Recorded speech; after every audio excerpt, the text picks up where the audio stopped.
बिस्मिल्लाहिर्रहमानिर्रहीम। आइए शुरू करते हैं हमारा आज के लेक्चर में हम जावास्क्रिप्ट में ऑब्जेक्ट्स बनाना सीखेंगे। तो अभी तक इससे पहले हम रेगुलर जो वेरिएबल हैं वो बनाना सीख चुके हैं और उसके बाद फिर हमने अरे को बनाना भी सीखा। तो अरे एक ऐसा वेरिएबल है जो बैक वक्त एक से ज़्यादा वैल्यूज़ होल्ड कर सकते हैं।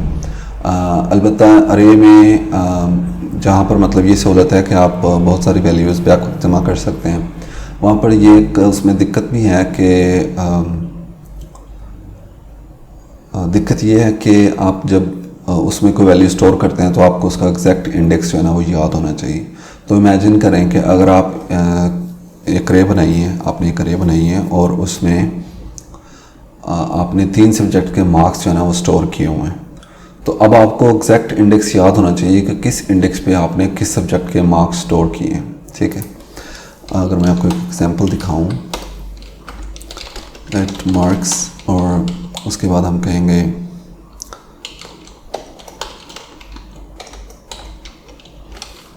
ठीक है, और मैं कहूँगा, तो इससे हमें पता चलेगा कि मतलब जो फर्स्ट इंडेक्स है उस पर फिज़िक्स के मार्क्स हैं, दूसरे पे बायो के और तीसरे पे केमिस्ट्री के। तो ये मतलब अगर इसमें बहुत सारे एलिमेंट्स हैं तो आपको मतलब वो याद रखने में दिक्कत होगी। लेकिन बहरहाल अरे के अपने फ़ायदे हैं और मतलब ये एक ऐसा मतलब वो वेरिएबल टाइप है जो कि आप रेगुलरली डेली बेसिस पे यूज़ करेंगे। अब हम एक नया वेरिएबल देखेंगे जो कि अरे की तरह मल्टीपल वैल्यूज़ को होल्ड कर सकता है, लेकिन उसका ये फ़ायदा है कि हम हर एक वैल्यू को एक नाम देख सकते हैं। तो मैं यहाँ पर आकर इस वेरिएबल को कह देता हूँ लेट मार्क्स अरे, और अब मैं यहाँ पर कहूँगा लेट मार्क्स ऑब्जेक्ट। ठीक है, और अब ऑब्जेक्ट बनाने के लिए आपने ये कर्ली ब्रैकेट जो है वो बनानी है और उसके बाद आप कहेंगे फिज़िक्स और फिर आप उसके मार्क्स लिखेंगे, फिर आप कहेंगे बायो कॉलन और 35, फिर कॉमा, और फिर आप कहेंगे केमिस्ट्री और उसके बाद आप कहेंगे 53। तो अब आपके पास ये एक ऑब्जेक्ट बन गया। ठीक है, अगेन ज़रा इसको गौर से देखें तो स्क्वायर ब्रैकेट की जगह पे अब हम क्या यूज़ कर रहे हैं, कर्ली ब्रैकेट, और हम इसमें आप देखिएगा हम हर वैल्यू को ना साथ साथ एक नाम दे रहे हैं और इस नाम को हम की कहते हैं और आगे इसको हम वैल्यू कहते हैं। ठीक है, तो ये जो नाम है इस वैल्यू का उसको की कहेंगे और वैल्यू जो है वो तो वैल्यू ही है, की वैल्यू। ओके, तो की और वैल्यू के दरमियान में हमने कॉलन ऐड की है और हर की वैल्यू पेयर को हमने जो कॉमा है उसके ज़रिए सेपरेट किया। तो अब अगर मैं इसको आउटपुट करके देखूं तो मार्क्स ऑब्जेक्ट जो है वो हमें कुछ इस तरह से नज़र आएगा। अब देखिए मार्क ऑब्जेक्ट और फिज़िक्स 54, बायो 35 और केमिस्ट्री 53। तो अब अगर मैंने इसमें से किसी सिर्फ एक वैल्यू को एक्सेस करना है तो अब देखिए मुझे की के नाम पता है ना, तो मैं सिंपली यहाँ से आके लिखूँगा फिज़िक्स मार्क्स और उसके बाद मैं लिखूँगा मार्क्स ऑब्जेक्ट। और अब यहाँ पे लाजमी नहीं कि वो फिज़िक्स जो है वो किस लेवल पे जाके डिफाइंड है, मैं जस्ट PHY जो कि की का नाम है वो लिखूँगा तो मेरे जो मार्क्स हैं वो आउटपुट हो जाएंगे। ओके, और आप देखें कि चाहे जिस मर्ज़ी लेवल पे हो डजेंट मैटर, आपके जो मार्क्स हैं वो ठीक आउटपुट हो जाएंगे। ओके, तो मतलब ऑब्जेक्ट के ये फ़ायदे हैं और ऑब्जेक्ट इस तरह से बनाया जाता है और इसका मतलब डेफिनेटली इसका जो बेनिफिट है वो यही है कि मतलब आपको इंडेक्स जो है वो याद नहीं रखना पड़ेगा। ओके, इनफैक्ट अब उसकी जगह आपको की याद रखनी पड़ेगी, लेकिन अमूमन की के वेल नोन नेम होंगे तो उनसे उसको याद रखने में आसानी होगी। ओके, नेक्स्ट अब हम देखते हैं कि बेसिकली जो एक ऑब्जेक्ट है ये प्रोग्रामिंग में ऑब्जेक्ट होती क्या चीज़ है। तो देखिए रियल वर्ल्ड में तकरीबन हम इर्द गिर्द रोज़ाना हज़ारों लाखों ऑब्जेक्ट से ना इंटरेक्ट करते हैं। हर एक चीज़ जिसको हम देखते हैं, महसूस करते हैं, टच करते हैं, उसको हम ऑब्जेक्ट कह सकते हैं। हत्ता कि ऐसी चीज़ें जिनको हम टच नहीं भी करते, बिलफर्ज एक आइडिया है, उसको भी हम ऑब्जेक्ट कह सकते हैं। ठीक है, तो ऑब्जेक्ट जो होता है उसमें उसकी कुछ प्रॉपर्टीज़ होती हैं ठीक है। फॉर एग्जांपल यहाँ पर इस ऑब्जेक्ट की प्रॉपर्टीज़ जो हैं वो ये हैं, और उसके कुछ मेथड्स भी होते हैं, ठीक है। तो मेथड्स के बारे में हम इंशाल्लाह आगे जब हम फंक्शंस को पढ़ लेंगे तो उसके बाद हम पढ़ेंगे, लेकिन फॉर टाइम बीइंग आप देखेंगे कि ये सिर्फ जो है ना इसमें इसकी जो प्रॉपर्टीज़ हैं वो ये हैं। तो रियल लाइफ में हमारे पास फॉर एग्जांपल देखें कि ह्यूमन ऑब्जेक्ट है, ओके। तो मतलब मैंने ये ह्यूमन ऑब्जेक्ट बनाया और मैं उसकी जो प्रॉपर्टीज़ हैं वो मैंने यहाँ पे लिस्ट कर दी है की और वैल्यू पेयर्स के साथ। लेकिन अब देखें कि आप खुद अंदाज़ा लगा सकते हैं कि ह्यूमन जो है वो उसकी बहुत सारी प्रॉपर्टीज़ हो सकती हैं। आप उसके आइज़ का कलर, आप उसका हेयर कलर, ठीक है, आप उसका कह लें उसकी एजुकेशन, उसकी जॉब या उसका बिजनेस या उसका बैकग्राउंड या उसके नंबर ऑफ सिबलिंग्स, और मतलब उसकी फेवरेट बुक्स, उसके फेवरेट प्लेसेस, बहुत सारी चीज़ें यानी कि जो है ना आप वो खसूसियात जो है ना वो उसकी आप ह्यूमन की होती हैं, ठीक है। लेकिन अब जब इतनी सारी अनगिनत किस्म की कह लें कि खसूसियात हैं तो हम ऑब्जेक्ट कैसे बनाएंगे? तो हम अपने ऑब्जेक्ट में हमेशा वही प्रॉपर्टीज स्टोर करेंगे जो कि हमारी डोमेन से रिलेटेड है। तो फॉर एग्जांपल अगर आप एम्प्लॉय का डेटा स्टोर कर रहे हैं तो वहाँ पर आपको उसकी जो पर्सनल मतलब चीज़ें हैं वो लिखने की ज़रूरत नहीं है। फॉर एग्जांपल उसकी कार का कलर क्या है वगैरह वगैरह, लेकिन मतलब आप उसकी एज, आप उसकी डेट ऑफ बर्थ और इस तरह की चीज़ें लिखेंगे। एक डॉक्टर जो है वो अब जब मतलब किसी ह्यूमन का डेटा सेव करेगा तो वो मतलब नाम और एड्रेस और टेलीफोन तो लिखेगा, लेकिन वो साथ में मतलब एक नए किस्म का डेटा भी स्टोर रखेगा कि प्रीवियस डायग्नोसिस के मतलब पीछे इनको कौन कौन से जो अमराज हैं उसकी तशखीस हो चुकी हुई है, ठीक है। सिमिलरली अगर एक शॉपकीपर है तो वो जब डेटा रखेगा तो वो देखेगा कि प्रीवियस परचेजेस क्या थी, ठीक है। तो अब ये जो मतलब देखिए ना हर एक फील्ड में ना कुछ चीज़ें कॉमन है, यानी कि नाम, address, phone, date of birth वगैरह, और कुछ चीज़ें हैं जो कि हर डोमेन में वो स्पेशलाइज्ड किस्म की चीज़ें होती हैं। तो वो चीज़ें जो हैं वो मतलब जो भी आपकी डोमेन के लिहाज से जो इम्पोर्टेंट चीज़ें हैं वो जो है आप अपने जो ऑब्जेक्ट है उसमें सेव करेंगे, ठीक है। तो अब हमारे पास एक ये ऑब्जेक्ट बन गया है, इसको मतलब इसका बेनिफिट ये है कि हम इसको ये इजी टू रीड है, ठीक है, इजी टू मैनेज है और मतलब इजी टू एडिट भी है। हमें किसी किस्म का इंडेक्स वगैरह का ध्यान रखने की ज़रूरत नहीं है। नेक्स्ट हम देखेंगे कि एक हमारे पास एक ऑब्जेक्ट मौजूद है तो हमने इसको अपडेट कैसे करना है। तो अपडेट करने के लिए हम क्या करेंगे, हम लिखेंगे ह्यूमन और इमेजिन कि मैं इसमें एक एग्जिस्टिंग की जो है उसको चेंज करना चाह रहा हूँ, तो मैं एज को चेंज करके बिलफर्ज करना चाह रहा हूँ 24। तो अब इसके बाद अगर मैं इसको कंसोल लॉग करूँ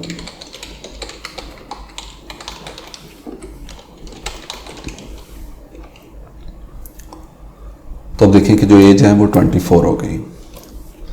अब मैं अपडेट कर रहा हूँ और एक ऐसी की को कर रहा हूँ जो कि ऑलरेडी मौजूद नहीं है, तो उससे क्या होगा कि वो की जो है वो ऑब्जेक्ट में ऐड हो जाएगी।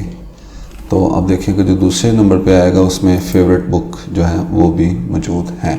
तो इस तरह से हम जो ऑब्जेक्ट्स हैं उनको अपडेट कर सकते हैं। नेक्स्ट इमेजिन करें कि मुझे पता चला कि हमने जो है बुक्स जो है ना वो बिलफर स्टोर नहीं करनी, तो मैं क्या करूँगा कि डिलीट और मैं कहूँगा ह्यूमन और आगे मैं जो की नेम है वो दूंगा और उसके बाद अगर आप अगेन इसको आउटपुट करें तो ये कुछ इस तरह हो जाएगा। तो देखेंगे तीसरे नंबर पे जाओ उसमें वो फेवरेट बुक नहीं है। तो ये जो डिलीट ऑपरेटर है इससे हम ऑब्जेक्ट की कीज़ जो है वो डिलीट कर सकते हैं। अगर आपको याद हो तो इसी से हमने अरे का एक एलिमेंट भी डिलीट किया था जिससे वो एलिमेंट डिलीट तो हो गया था लेकिन उसका इंडेक्स जो है ना वो रिमूव नहीं होता, ठीक है।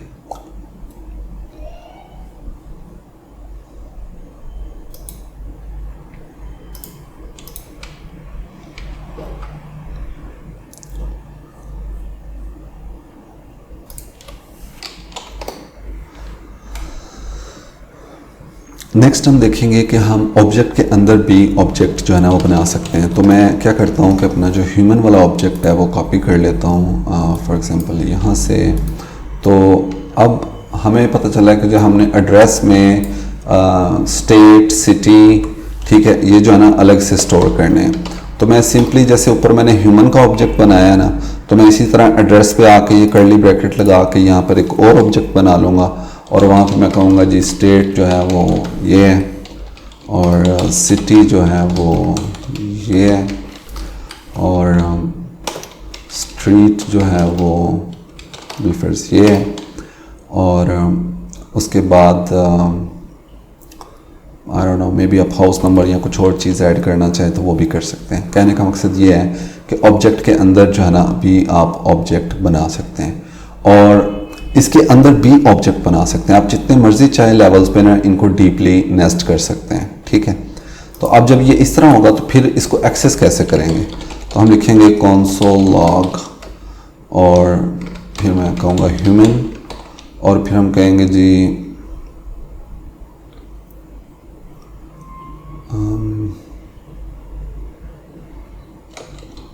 एड्रेस और फिर हम लिखेंगे डॉट बिलफर्स। अगर हमने स्टेट आउटपुट करनी है तो इस तरह से स्टेट, ओके।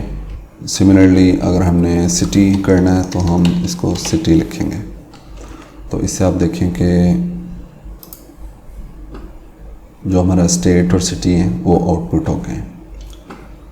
अच्छा, एक और तरीकाकार है हमारे पास कि हम मतलब यहाँ पर आप देखें कि मैंने जो अरे नोटेशन है ना वो यूज़ की थी और फिर आगे मैंने डॉट नोटेशन जो है वो यूज़ की है।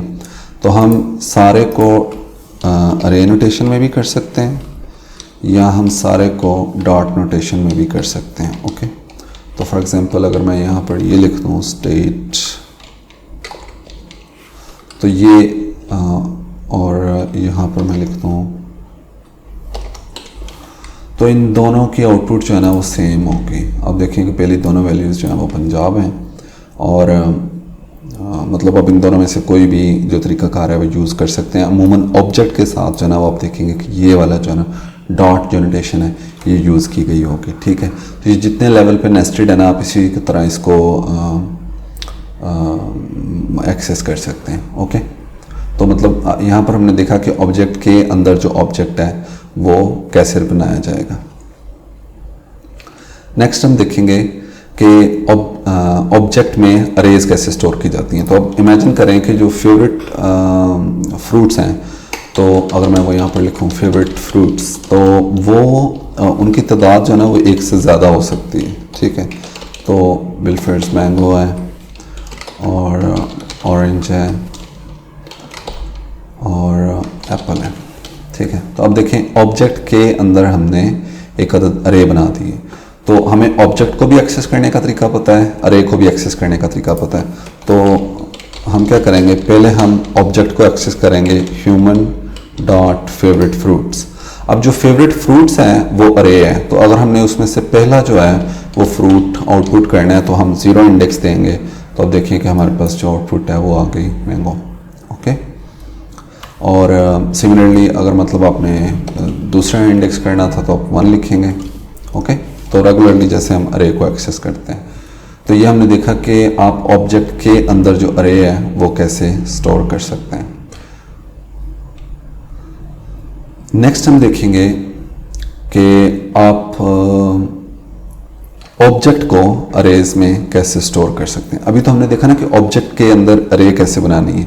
अब अरे के अंदर ऑब्जेक्ट जो है ना वो बनाते हैं। तो इमेजिन करें कि हमारे पास स्टूडेंट्स हैं और हमने ये अरे बनाई और अरे में हमने ऑब्जेक्ट की नोटेशन शुरू की और अब हम यहाँ पर लिखेंगे जी हमारे पास है बिलफर्स ये स्टूडेंट और उसके बाद हमारे पास है, ठीक है। तो अरे का सिंटेक्स और आगे फिर जो ऑब्जेक्ट का सिंटेक्स है कॉमा और फिर नेक्स्ट ऑब्जेक्ट और फिर कॉमा अगेन, ठीक है। तो अब अगर मैंने इसमें मैं मल्टीपल प्रॉपर्टीज ऐड कर देता हूँ, तो सब्जेक्ट बिलफर्स फिजिक्स, ओके। तो अब अगर मैं इसको आउटपुट करूं तो ये हमारे पास आएगा, हम लिखेंगे स्टूडेंट स्टूडेंट्स, और पहले मैं फर्स्ट स्टूडेंट को एक्सेस करूँगा क्योंकि ये अरे है, यानी कि स्टूडेंट्स क्या है, अरे है। तो अरे में से मैंने उसका फर्स्ट एलिमेंट एक्सेस किया। फर्स्ट एलिमेंट क्या है, ऑब्जेक्ट, और ऑब्जेक्ट के लिए हम डॉट नोटेशन यूज़ करेंगे, और डॉट लगा के मैंने ये सब्जेक्ट लिखा। तो अब देखेंगे फर्स्ट सब्जेक्ट जो है वो आ गया फिज़िक्स हमारे पास। ओके, मतलब ये हमने देखा कि हम अरेज में ऑब्जेक्ट को कैसे स्टोर कर सकते हैं। नेक्स्ट हम देखते हैं कि हम ऑब्जेक्ट्स को अरेज में कैसे स्टोर कर सकते हैं और फिर आगे उसको भी फर्दर ऑब्जेक्ट्स में। तो इमेजिन करें कि मेरे पास यहाँ पर एक एम्प्लॉय का ऑब्जेक्ट है। तो ऑब्जेक्ट और इसका नेम है बिलफर्स, और नेक्स्ट मैं कहता हूँ इसमें हमने अरे बनानी है।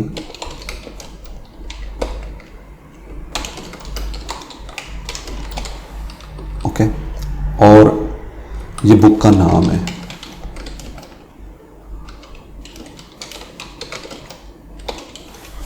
तो अब आप देखिए कि हमारे पास ऑब्जेक्ट है, उसमें अरे है और उसमें ऑब्जेक्ट्स हैं, और अगर हम चाहें तो हम इसको इम्प्लाइज कर दें और यहाँ पर आकर इसको अरे बना दें। तो अब आप देखिए कि मेरे पास ये एम्प्लॉइज़ की अरे है और उसमें मेरे पास बिलफर्स ये एक और एम्प्लॉय है, और उनको जनाब बिलफर्स वो TS प्रोग्रामिंग 101 पसंद है। ठीक है, तो अब हमारे पास अरे है, अरे में ऑब्जेक्ट है, उसमें अरे है और उसमें भी आगे ऑब्जेक्ट है। ठीक है, तो कहने का मकसद ये है कि हम इसको किसी भी कॉम्बिनेशन में कितनी भी दफ़ा जो है ना वो नेस्ट कर सकते हैं। चाहे तो हम ये प्राइस को अरे बना दें, इसको आगे फर्दर ऑब्जेक्ट बना दें, उस ऑब्जेक्ट के अंदर अरेज हों, उसके आगे ऑब्जेक्ट्स हों। तो मतलब जितना आप इसको मर्जी जितने डीप लेवल पे नेस्ट करना चाहें कर सकते हैं, लेकिन ऑब्वियसली आपने इसको इस तरह से यूज़ करना है इन कम्बिनेशन को कि वो चीज़ जो है वो आपके लिए इजी टू अंडरस्टैंड हो, आपके लिए भी और दूसरे जो डेवलपर्स हैं या दूसरे जो यूज़र्स हैं उनके लिए भी। ओके, एक लास्ट चीज़ जो हम देखते हैं वो जेसन है। तो बेसिकली जेसन जो है वो उसको कहते हैं कि कॉन्स्ट जेसन जो होता है जावास्क्रिप्ट ऑब्जेक्ट नोटेशन। ठीक है, तो JS से मुराद है जावास्क्रिप्ट, O से मुराद है ऑब्जेक्ट, N से मुराद है नोटेशन। ठीक है, तो ये बेसिकली जेसन जो है ये इस तरह इसका मुखफ़फ़ है। ओके, तो अब जेसन जो होता है वो इस तरह से बनाया जाता है कि उसमें मतलब वो सेम जावास्क्रिप्ट का ऑब्जेक्ट ही होता है, लेकिन उसके हर की जो है उसके इर्द गिर्द डबल कोट्स जो हैं वो लाजमी है। ठीक है, आपने डबल कोट्स लाजमन ऐड करनी है। तो अगर ऐसा मतलब आपने ये बनाया हुआ है तो फिर आप उसको क्या कहेंगे कि ये जेसन अरे है, ये जेसन ऑब्जेक्ट है आपके पास। ठीक है, लास्टली आप जब ये की बनाएंगे ऑब्जेक्ट में तो इसमें स्पेस नहीं रख सकते। फॉर एग्जांपल आप ये नहीं कह सकते फर्स्ट स्पेस नेम, तो इससे एरर आएगा। अलबत्ता अगर आप ऐसे ही रखना चाह रहे हैं तो आपको फिर इसके इर्द गिर्द डबल कोट्स जो है ना वो ऐड करनी होंगी। लेकिन रिकमेंडेड यही है कि आप कोशिश करें कि आपकी जो की नेम है वो उनमें स्पेसेस ना हो। इसके साथ ही हमारा ऑब्जेक्ट का लेक्चर ख़त्म हुआ। तो इंशाल्लाह मिलेंगे नेक्स्ट लेक्चर में। अल्लाह हाफिज़।